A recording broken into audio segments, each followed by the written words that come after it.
Okay, so one of the biggest mysteries on planet Earth was and continues to be the pyramids. We look around the world, we find pyramids all over the world, and there's so many different stories and different things that pertain to these pyramids, who built them, why they was built, and their actual function and purpose, if it is one. But we got to look at this and just ask ourselves the why as far as the purpose of the pyramids. So now, the thing is, and I'll give you an analogy. I mean, just think about it. If you find yourself in the middle of nowhere, you have absolutely no idea where you are, how you got there, or where you're going. But eventually, you find other people, you create a civilization. What you're going to do, and your first instinct during this moment, is going to be self-preservation, of course, but also is going to be as a civilization to survive, to basically figure things out, and to basically grow as a civilization, and to basically survive. And you can only survive with the resources that you have. So it doesn't make sense for any civilization with supposed intelligence, that has sophistication and intelligence, to build pyramids for no reason. It's a huge undertaking when you look at these pyramids and when you see them, as of course you guys have. They are huge. The time and resources it takes to build such things, why would you do it for symbolic reasons? It doesn't make sense. It's the same thing with the temples, just as with the pyramids. They're huge. There are so many of them, and it doesn't make sense to build this stuff just because you believe in something that's not real, that doesn't exist. So we got to think about that. You got to think about that analogy as a people, as a civilization. What are you going to do with your time and resources? And as we can see, looking back at the ancient world, they spent their days, they spent their lives dealing with the building of these pyramids, temples, everything that we ascribe to so-called religion, but it goes back to nature, the planets, so on and so forth. So all over the world, we find these pyramids, we find these temples, and what we tend to do today is we associate churches today to what we see back during ancient times. So you look at churches today, and people go to church and they pray to this book and they pray to this God. Nothing happens, as we all know. Millions of dollars are spent building these megachurches. We've seen these megachurches. We've seen these ancient churches that are elaborate. They're beautiful. They're ornate in a lot of different places, and it's so much detail and craftsmanship and masonry that goes into the building of these structures. It's like, we know that it's bullshit. Why would you build this church? Why would you spend all this time and money building these churches when we know nothing happens? So mega churches is built, nothing happens. So we look at this and we equate this to back during ancient times, and we think the same thing with the ancient civilizations, that they just built this stuff for symbolic reasons because they believed in something that's just as weird and spooky as us believing in Jesus and Moses and all this other stuff. And it's the same back then as it is now, to where, yeah, we spend all this money because people believe, and that sort of justifies the time and effort and money and everything else that goes into building these structures, because a lot of people believe it's real. Prometheus, in the movie, they get right into it and they go into those aspects and they ask those questions. And the thing is, it's a movie, but it's the exact same thing in real life. In real life, we have these reliefs, we have these carvings, as I'm going to show you in this video, from different civilizations around the world, different people during different time periods, talked about the same thing. They drew the same thing and they revered the same things all across the world. And it's just like in a movie, to where when you start to compile this information and look at it, there is no way you can do that. You can look at it and come to the conclusion that this is strictly symbolic for no reason at all. And they just did this, out of the blue, to celebrate or basically pay homage or praise these, constellations and so on and so forth. So This is something you got to ask yourself, and this is where the research is going to lead you to when you start doing the research. And the deeper you dig, you're going to see how crazy it gets and how this question just keep pounding away at you as to the why. So when we look at these pyramids around the world, especially in Egypt, of course, we see with the Great Pyramids, they gave us math, they gave us science, they gave us geometry, astrology, and so on and so forth. And it's the same with the pyramids down in Mexico and Chichen Itza. And when you look at these pyramids, they not only give you all that, they also give you effects that correspond with the sun. Okay, so just like the ancient Egyptians, the Mayans hid math in the pyramid. So this pyramid here represents math in different levels as far as relationship to the sun, relationship to the stars. So every 52 years, March 21st, you have 7 planets repeat itself. So you have 52 years, 5 and 2 is 7 planets repeat their position, only 7 planets, just like the 7 days of the week, and those planets being named after different days of the week, as well as different Roman gods. So you have math in the Great Pyramids, you have math in the pyramids here in Chichen Itza. And also here you have the vernal autumn equinox. In the afternoon, the sunlight hits the stairway, causing 7 isosceles triangles to form and create a shadow of what is basically a 120-foot rattlesnake. And that rattlesnake basically is shown like down the side of the railing here on the stairs, and it corresponds or connects to the head that's at the bottom of that railing. This is why that head is there, because it's the head of the snake. And with the illusion, you would say, or the way the shadows hit that stairway, that railing, it gives you this whole rattlesnake along with the pyramid or the triangle pattern that looks like a rattlesnake. So it's something that people come to see. It happens twice a year. They're at the temple of Kukulkan, which Kukulkan is the Mayan name for Quetzalcoatl.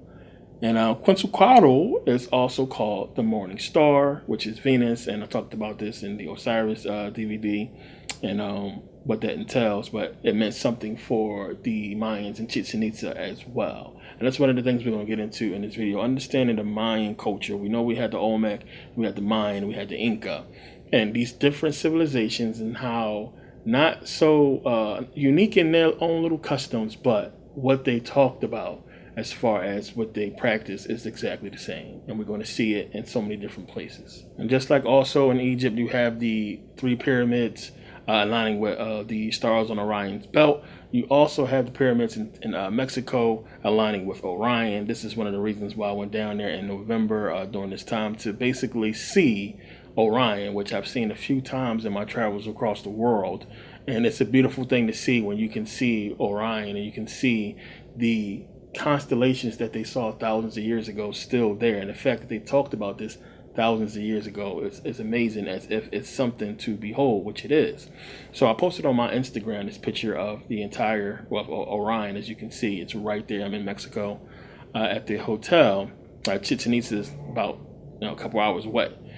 So you have the same alignment. You have the same thing with Orion in Egypt as you do it with the pyramids in Mexico. And as we see this whole pyramid set up here, they also have, interestingly enough, the same type of setup as the temple in Karnak, where it equates to the body. Okay, so one thing I want to point out real quick is how this pyramid is so much like Hypostyle Hall in Egypt, and definitely like the temple of Karnak in Luxor. So you have like the pillars that we see, the same as in Karnak temple, where the temple in Karnak represents the body. So remember the book, The Temple in Man, I did a video on it, where it represents man. So you have the pillars representing different parts of the body. And when we looked at the back wall, we can see that it represents the spine and so many different parts of the body, the heart, the chambers to the heart, the chambers to the brain.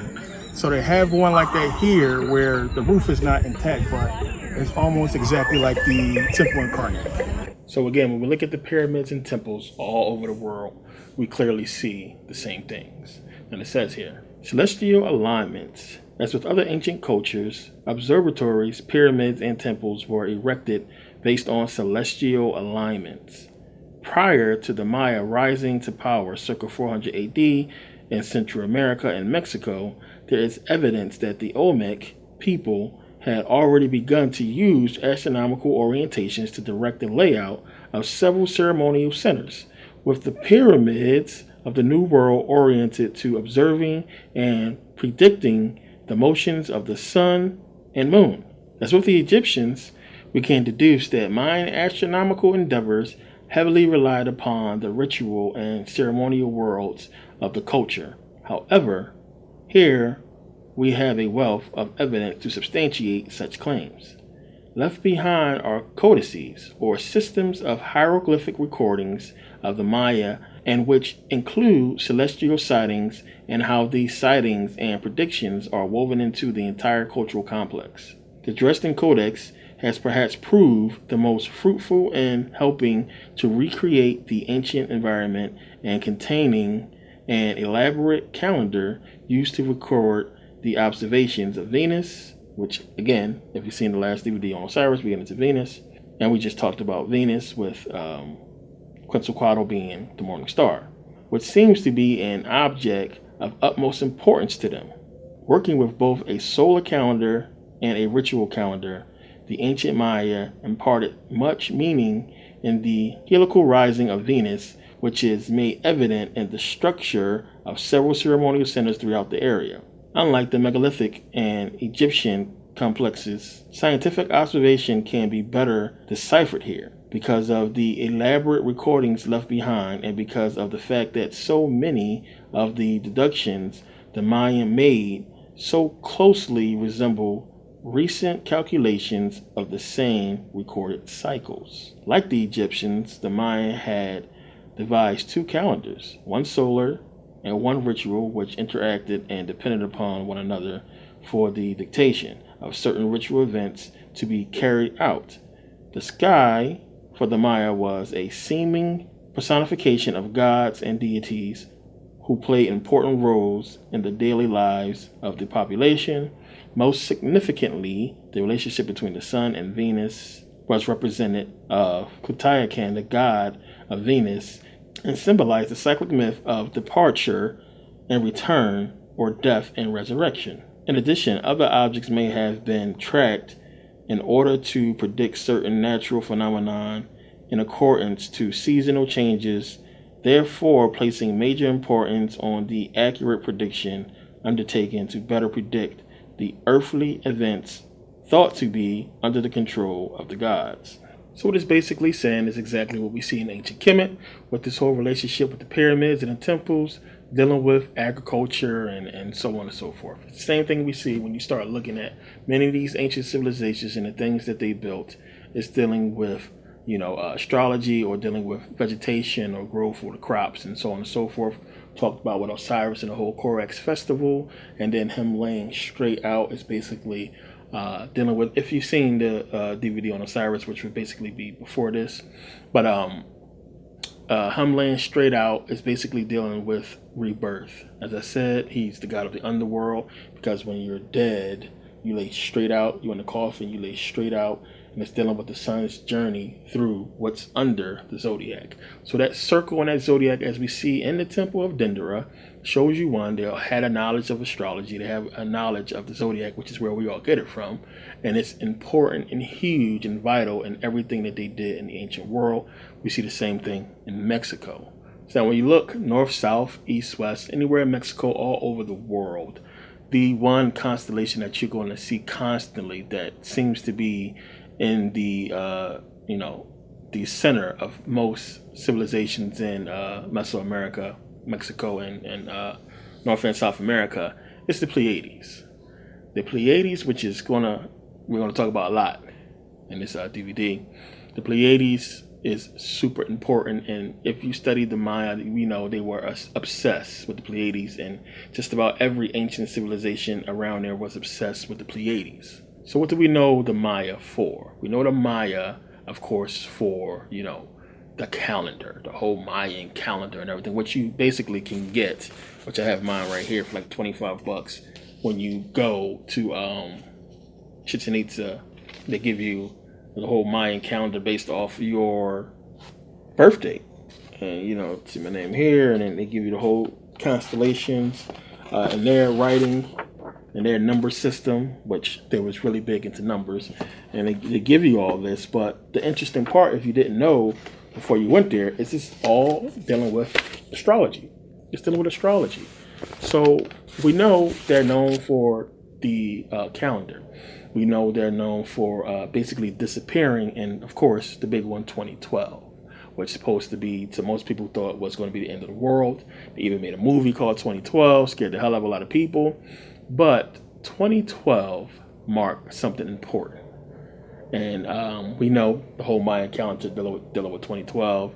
We know that they disappeared seemingly. If you go to Chichen Itza, you go to these places down there in Mexico, they'll tell you that the Maya is still there. They speak a different version of Mexican, Spanish, what have you, and that it's supposedly they supposedly are Maya people. And when you take the tour, you go to the little villages there and everything like that, and you can believe what you want to believe.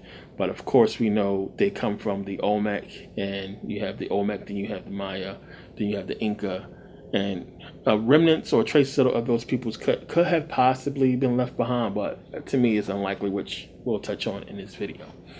But they're known for these things. And what 2012 was about, and some of you guys already know this who study, 2012, you have May 20th, 2012.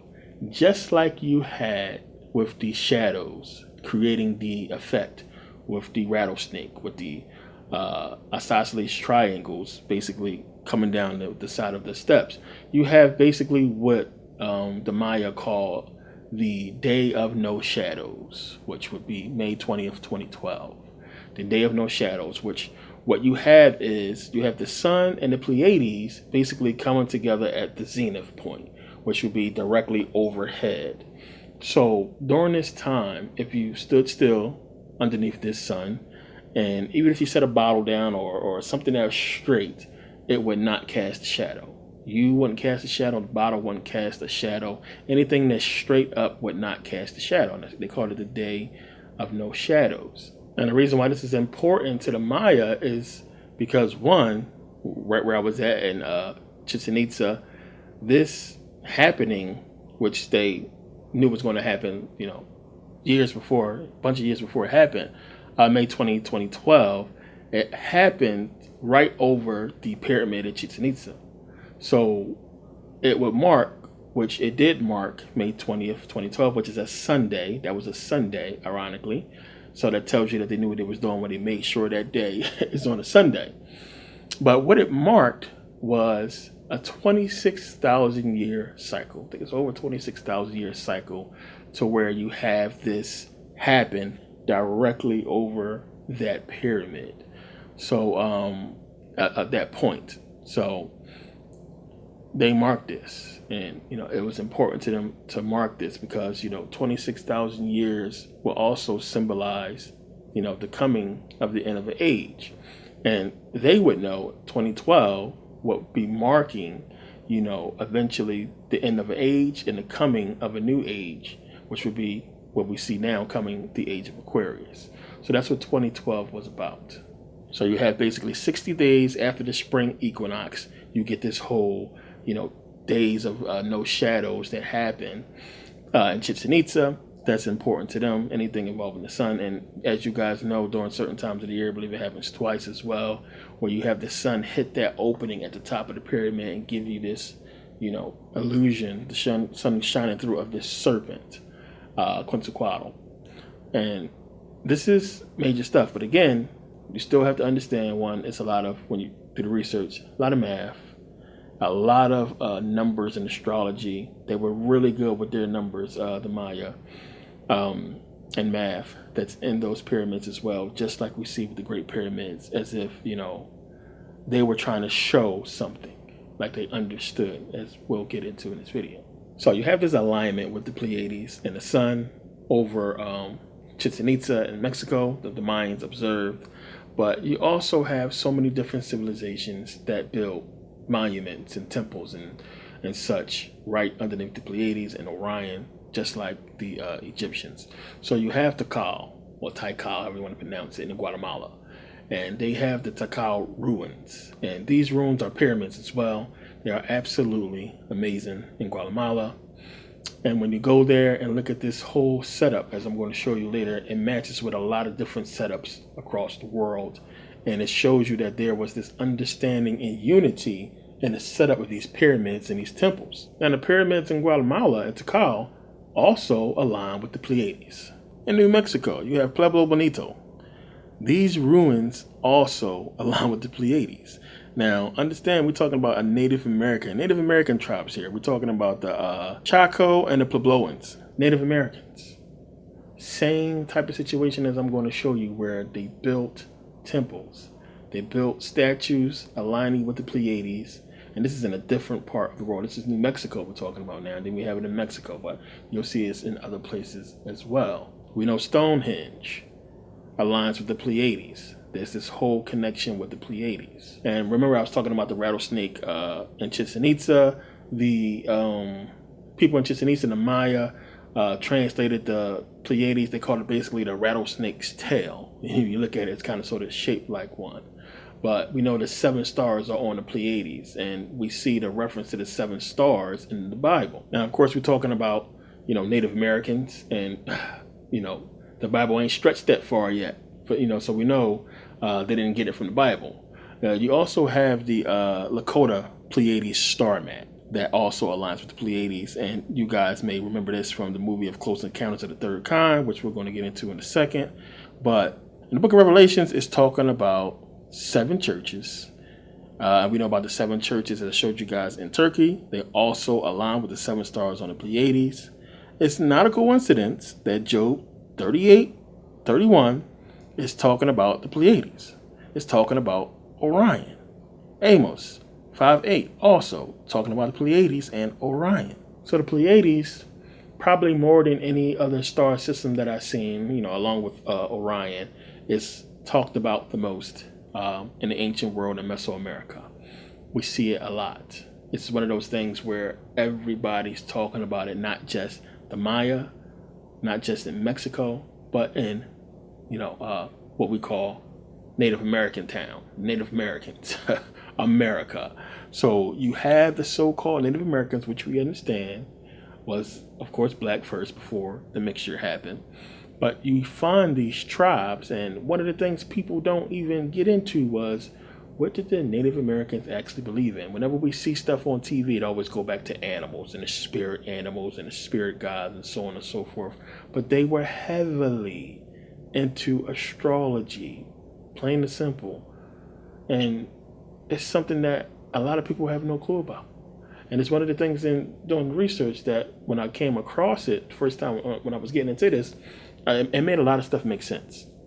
The clothes that they wore, some of the things that they do in their traditions. As I said, you just don't do certain things for no reason.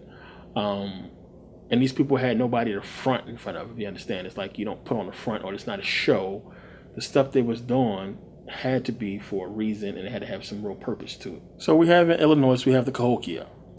The Cahokia are the mound builders. They have that whole serpent mound. They have those mounds that look like pyramids that's in Illinois. So just like this serpent in Chichen Itza, as I said, we have the serpent mound in Illinois with the Cahokia, and we have again this alignment with the Pleiades. And when we look at this layout with the Cahokia, it's exactly the same as the whole layout in Tikal and its relationship to the Pleiades. So you also have the Pawnee, and again, we're talking about Native American tribes here. This is America. You have the Pawnee in Nebraska. And when you do your research on the Pawnee, they are basically known for watching the stars and for watching the Pleiades specifically.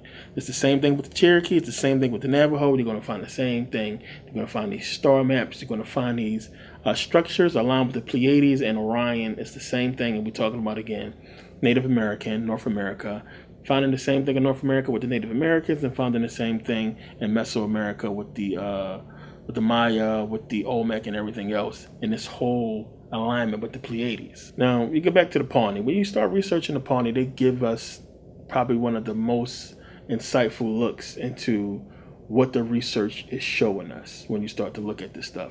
And again, like a lot of people don't even understand what's happening with the Native Americans, which we'll get into at the end of this video.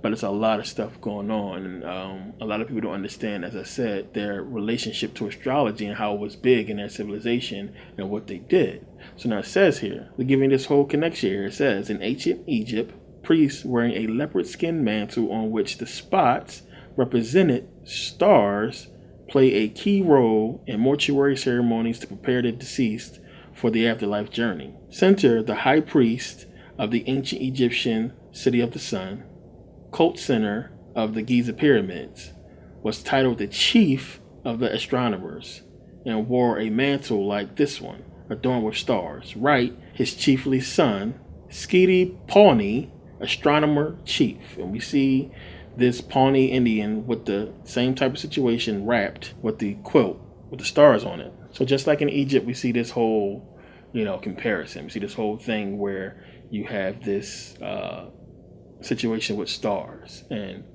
ideally, we want to, look at this and say it cannot be a coincidence. But again, I talked about this in the Believe Saturn State before. When I went to the Grand Canyon, because we're talking about Nebraska not being that far, Illinois not being that far, and of course you had with Arizona with the Grand Canyon. I showed you guys the Pyramid of Isis, which we went past Pyramid Canyon. You got to drive past to get to the Grand Canyon, and the understanding of pyramids being there and the Egyptian artifacts that was found there. And we know there's areas of the Grand Canyon that the public is not accessible to the public, and it's a lot of stuff that they have locked away from the public at the Grand Canyon. But it's an amazing site. We can't look at it and just think that it was left alone by the Native Americans, but it gives you more insight into this connection with the ancient Egyptians, and it gives you a lot of belief that there was some connection. So if you remember, in one of my videos, I talked about what happened in Illinois, which is the mound builders with the Cahokia we just talking about was at.